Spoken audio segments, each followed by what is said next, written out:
Joining us now is a former Director of National Intelligence and former federal prosecutor John Lee Ratcliffe. So, Director Katie Porter says, let's not overreact to a deported illegal alien killing a nursing student who was just out for a run.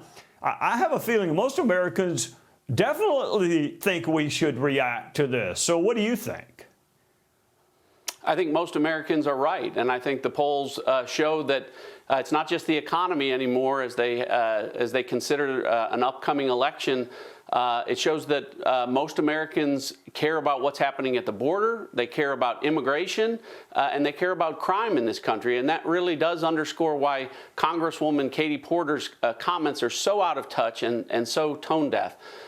Trey, you and I have come to expect hypocrisy from the left. You mentioned the George Floyd case, so I looked at Katie Porter's social media posts and her tweets during that, and I stopped after the first dozen that showed her hypocrisy, that showed she was saying exactly the opposite then as to what she's saying now. Then she was saying that one instance must dictate our law enforcement policies regarding funding and standards. And so, but beyond her hypocrisy, Trey, she's just wrong on the facts here. Laken Riley is not one instance. Laken Riley is the latest instance. The week before, we saw New York police officers being savagely beaten by illegal aliens in this country. And before that, we saw gangs of illegal aliens on motorbikes dragging innocent Americans through subways as they committed crimes against them. I think we're all troubled when we see someone like Katie Porter, someone with such warped, morally bankrupt values serving in Congress. I guess the good news is she's apparently even too out of touch for liberal Democrats in California, because it appears she's going to lose a primary in 2 days and hopefully be out of elected office altogether later this year. But at the end, we're still left with the very tragic and undeniable conclusion that Katie Porter and Democrats and Joe Biden and his administration for the last 3 years have shown that they care more about open borders than they care about murdered Americans.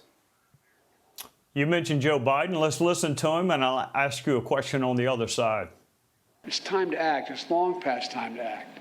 You need more agents, more officers, more judges, more equipment in order to secure our border. Here's what I would say to Mr. Trump.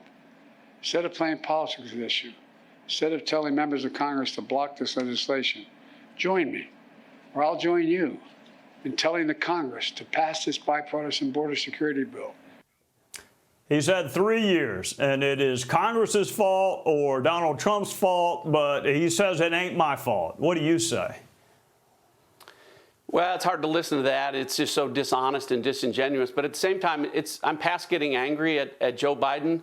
I mean, it's almost like elder abuse to go after him. I mean, his own Justice Department accepted every word of a special counsel report that said that he's not mentally competent to be held legally responsible for his criminal actions. So I don't even know if he knows what his policies have been for the last 3 years, but I know that his handlers do. I know that his cabinet secretaries do. I know that his DHS secretary, Alejandro Mayorkas, knows that 9 months into the Biden administration, he went on TV and bragged about the fact that without Congress, Joe Biden, by signing 90 executive orders, had rescinded almost all of Donald Trump's policies at the border and on immigration.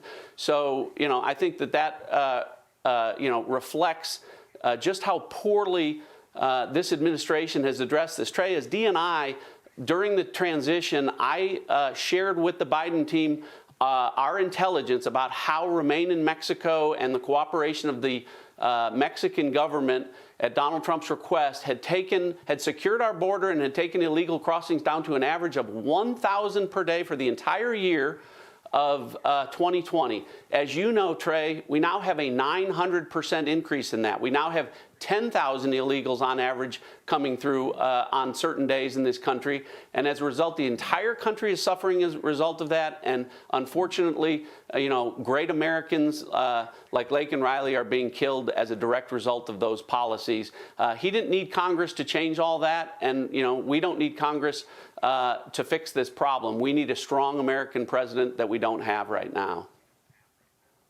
That's the great thing about democracy is there's always another election, and we got one coming up in just a few months. John Lee Ratcliffe from the great state of Texas, former Director of National Intelligence, former federal prosecutor.